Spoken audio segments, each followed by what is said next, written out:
मुक्ति और मायरा के साथ अरमान और अभीरा अपनी जिंदगी की एक नई शुरुआत करने जा रहे हैं। स्टार प्लस के शो ये रिश्ता क्या कहलाता है में इस वक्त कहानी एक बेहद दिलचस्प और भावुक मोड़ पर पहुंच चुकी है, जहां हर किरदार की भावनाएं, रिश्तों की मजबूती और सच की ताकत एक साथ देखने को मिलने वाली है। अब तक आपने देखा कि मायरा पर लगे आरोपों ने पूरे परिवार को हिलाकर रख दिया था। हर तरफ सवाल थे, शक था और सबसे ज्यादा दर्द था एक मां के दिल में, जो अपनी बेटी को बेगुनाह साबित करने के लिए हर हद पार करने को तैयार है।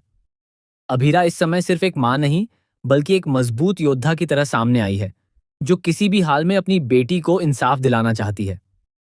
वह दिन रात एक कर देती है, हर छोटी से छोटी बात पर ध्यान देती है और ऐसे सबूत इकट्ठा करने में जुट जाती है जो मायरा की बेगुनाही को साबित कर सकें। उसके इस सफर में अरमान भी उसका पूरा साथ देता हुआ नजर आता है। अरमान का भरोसा और उसका समर्थन अभीरा को और मजबूत बना देता है, जिससे वह हर मुश्किल का सामना डटकर कर पाती है। इसी बीच कहानी में मुक्ति का किरदार भी एक अहम भूमिका निभाता है। मुक्ति, जो अपनी मां को टूटता हुआ नहीं देख सकती, खुद आगे आती है और मायरा को इंसाफ दिलाने की इस लड़ाई में शामिल हो जाती है। उसका यह कदम न सिर्फ अभीरा के लिए सहारा बनता है, बल्कि पूरी कहानी को एक नया मोड़ भी देता है। मुक्ति, मायरा, अभीरा और अरमान, ये चारों मिलकर सच को सामने लाने की कोशिश में जुट जाते हैं। हर एक पल उनके लिए एक नई चुनौती लेकर आता है, लेकिन उनका हौसला कभी कमजोर नहीं पड़ता। मेहर की मौत के बाद मामला और भी उलझ जाता है, क्योंकि अब सीधे तौर पर कोई सबूत मौजूद नहीं है। कई सवाल अधूरे रह जाते हैं और सच्चाई जैसे कहीं छुप सी जाती है। लेकिन फिर भी ये चारों हार मानने को तैयार नहीं होते।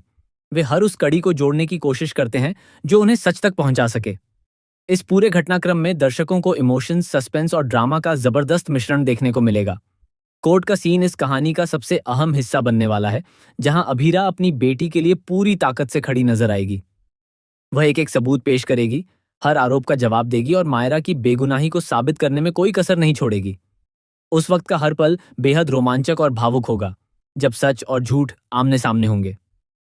आखिरकार अभीरा की मेहनत रंग लाती है और मायरा बेगुनाह साबित हो जाती है। यह जीत सिर्फ मायरा की नहीं होती, बल्कि अभीरा, अरमान और मुक्ति की भी होती है, जिन्होंने हर मुश्किल का सामना एक साथ किया। इस जीत के साथ ही उनके रिश्ते और भी मजबूत हो जाते हैं और वे एक नई उम्मीद के साथ अपनी जिंदगी की नई शुरुआत करते हैं। अब आगे कहानी में क्या नए मोड़ आएंगे, कैसे ये रिश्ते आगे बढ़ेंगे और क्या नई चुनौतियां उनका इंतजार कर रही हैं, ये सब देखने के लिए दर्शकों की उत्सुकता और भी बढ़ने वाली है। शो का आने वाला ट्रैक न सिर्फ मनोरंजन से भरपूर होगा, बल्कि इसमें भावनाओं की गहराई भी देखने को मिलेगी, जो दर्शकों को स्क्रीन